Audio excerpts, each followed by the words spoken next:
In this video, I'm going to demonstrate how to generate the process capability report about a process in JMP. So for this purpose, I am taking the same data set, which is in which I'm monitoring the number of test cases executed on an average in a day, and how the data was collected, that every day there were 5 data points which were collected. So the subgroup size is 5. So each sample consists of 5 data points, and total there are 100 data points. Now to generate the process capability report, go to Analyze, Quality and Process, Process Capability. Then it will ask first, okay, what is the y variable, or what is the process for which you want the process capability. So in this case, it is our KPI or quality characteristic, which is the test cases. Now I know that my process, the way the data was collected, that every subgroup size is 5. So I need to mention that. So for that, under process subgrouping, either you can choose this option constant subgroup size and mention 5, or if you do not want to do it, you want the software to determine from some column the information, for example in this case is present in the date column, you choose subgroup ID column.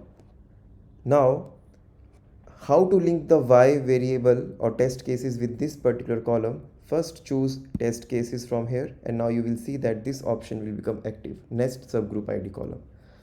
Then choose the column in which the subgroup information is present, which is date.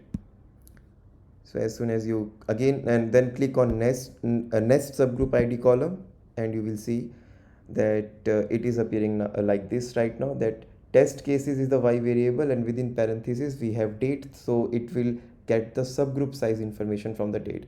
Now here how the standard deviation will be calculated, either it will be calculating using the range method or standard deviation method. It all depends upon the subgroup size. So if the subgroup size is 5, so obviously we are going with the average of ranges method to calculate the standard deviation.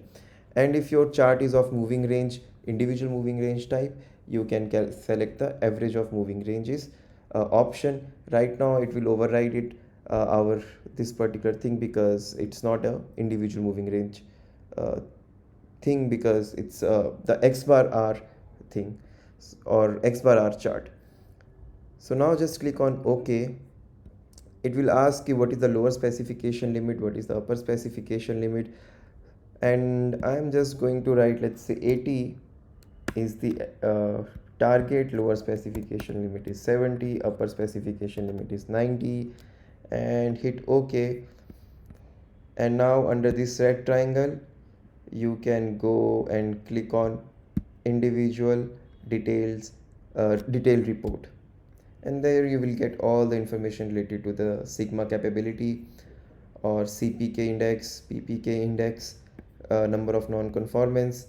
Under the histogram you can select other options also, count axis, and under this option, under capability index, you can also generate the sigma level, which is the within sigma z benchmark, or if you want the z benchmark based on overall sigma z, then you can choose that option.